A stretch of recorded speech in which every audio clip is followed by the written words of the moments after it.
राधा जी एक आम मध्यम वर्गीय परिवार की मुखिया थी। वे अपने बेटे शुभम और बहू मनीषा के साथ रहती थी। एक बेटी सीमा थी जो कि शादी के बाद अमेरिका में बस गई थी। राधा जी के पति की मृत्यु बहुत पहले ही हो चुकी थी। शुभम और मनीषा की शादी को 5 साल हो गए थे, लेकिन अब तक उनकी कोई संतान नहीं थी। राधा जी की बहू मनीषा भी जॉब करती थी, जो कि राधा जी को बिल्कुल भी नहीं सुहाता था। वे जल्द से जल्द दादी बनना चाहती थी, लेकिन मनीषा और शुभम यह अच्छी तरह से जानते थे कि अभी मनीषा का जॉब करना कितना जरूरी था। राधा जी अपने बेटे शुभम से इस बारे में बात करती तो शुभम किसी न किसी बहाने से बात को टाल देता था। इसलिए वे मनीषा को ही परेशान करने के बहाने ढूंढती रहती थी ताकि वह अपनी जॉब छोड़ दे। और अभी कोरोना काल में तो मानो उनके मन की मुराद ही पूरी हो गई थी।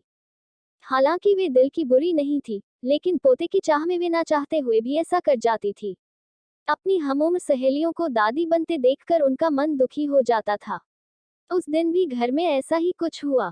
ऑफिस में काम की वजह से मनीषा देर तक सोती रही और राधा जी को अच्छा खासा मौका मिल गया।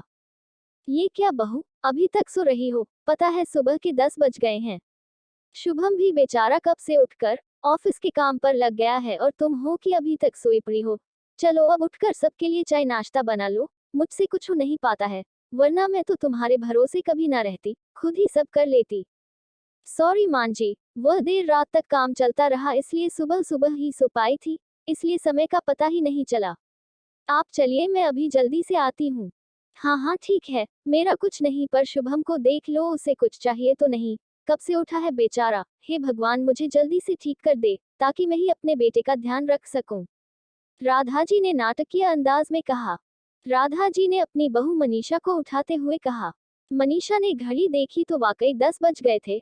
आज उसकी आंख कैसे नहीं खुली। वह जल्दी जल्दी अपने काम निपटाकर हॉल में आई तो शुभम अपने लैपटॉप के साथ ऑफिस के काम कर रहा था। उसने किचन में जाकर चाय नाश्ता बनाया और फिर रात के बर्तन साफ किए और झाड़ू पोंछा करके नहाने चली गई। दरअसल कोरोना वायरस की बढ़ती बीमारी की वजह से शहर में पूरी तरह लॉकडाउन किया गया था, इसलिए काम वाली बाई भी नहीं आ रही थी। मनीषा खुद एक इंटरनेशनल कंपनी में काम करती थी। उसका ऑफिस टाइम निश्चित नहीं होता था, अधिकतर उसे रात में देर तक काम करना होता था। कल भी उसका काम देर तक चलता रहा, इसलिए वह देर तक सोती रही। मनीषा नहाकर आई तो देखा कि उसकी सास अपने कमरे में अपनी सहेली से फोन पर बात कर रही थी। बातचीत में अपना नाम सुनकर मनीषा सास की बात सुनने लगी।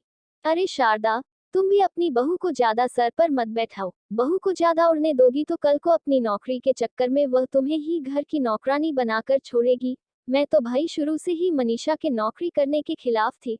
अब करे नौकरी शौक से, पर साथ साथ घर के काम भी करें। मैं तो बदन दर्द का बहाना बनाकर बैठ जाती हूँ, नहीं तो सारे काम का बोझ मेरे सिर पर आ गिरता। मैं कोई मुफ्त की नौकरानी थोड़े ही हूँ। मैं तो कहती हूँ तुम भी यही किया करो। सास की बात सुनकर मनीषा की आंखों में आंसू आ गए। वह जिस सास को बीमार समझकर उनकी दिन रात सेवा करती है, उन्हें एक गिलास तक उठाने नहीं देती है, सारा दिन घर का और रात को ऑफिस का काम करके थकान से चूर होकर भी उफ तक नहीं करती, उसका यह फल मिला है उससे। माना वे मेरी नौकरी के खिलाफ है, मगर यदि घर की किश्त नहीं होती तो वह भी कभी नौकरी नहीं करती। शुभम का बोझ कम करने के लिए ही तो वह नौकरी कर रही थी। खैर अभी के मुश्किल समय में वह सास से किसी भी बात पर बहस नहीं करना चाहती थी, जिससे घर का माहौल खराब हो। इसलिए वह उनकी बात को नजरअंदाज करके वहां से चली गई। लेकिन उसकी नजरों में राधा जी की इज्जत जरूर कम हो गई थी। दूसरे दिन सुबह सुबह राधा जी की बेटी सीमा का अमेरिका से फोन आ गया। सीमा की सास उसके पास अमेरिका आई हुई थी। आदत के अनुसार राधा जी ने जैसे ही सीमा की सास की बुराई करनी चाही, वैसे ही सीमा ने उन्हें डपट दिया। माँ, आप बिल्कुल भी मांझी के बारे में अनाप शनाप नहीं बोलेगी। पता है आपके चक्कर में आकर मैंने उनके साथ कितना बुरा व्यवहार किया था, लेकिन आज मुझे उनकी कीमत पता चल गई है। तुम तो उनके यहाँ पर आने के कितने खिलाफ थी, मगर आज अगर वे यहाँ नहीं होती ना माँ, तो ना जाने हमारा क्या हाल होता। तुम्हें तो पता ही है कि मेरा नौकरी करना कितना जरूरी है। कोरोना ने यहाँ भी ऐसा कहर ढाया है कि घर से ही सब करना पड़ रहा है। किट्टू का बेबी केयर सेंटर भी बंद है। मैं और राजेश फुल टाइम बिजी रहते हैं। ऐसे में मांझी ने अकेले ही किट्टू के साथ साथ पूरे घर का सारा काम संभाला हुआ है। मुझे कुछ भी नहीं करने देती है। अगर वे नहीं होती तो माँ हमारा क्या होता, यह सोचकर ही रोंगटे खड़े हो जाते हैं। सच में माँ वे कोई साधारण महिला नहीं है, बल्कि मेरे लिए तो देवी के समान है। मेरे इतना अपमान करने के बावजूद। और सीमा रोने लगी। उसने फोन कट कर दिया। सीमा की बात सुनकर राधा जी की भी आंखें भर आईं। उन्हें अपनी भूल का एहसास हो गया था। मनीषा तो वाकई उनका कितना ख्याल रखती है। उनकी कड़वी से कड़वी बात का भी बुरा नहीं मानती है, उल्टे जवाब भी नहीं देती है। वाकई अभी का समय तो एक दूसरे को हौसला देने का है, सारे गिले शिकवे भुलाकर एक दूसरे की मदद करने का है। तो फिर वे स्वार्थ में कैसे अंधी हो गई थी? इतना कैसे गिर गई थी कि ऐसे मुश्किल समय में अपने ही परिवार की सहायता नहीं कर सकती?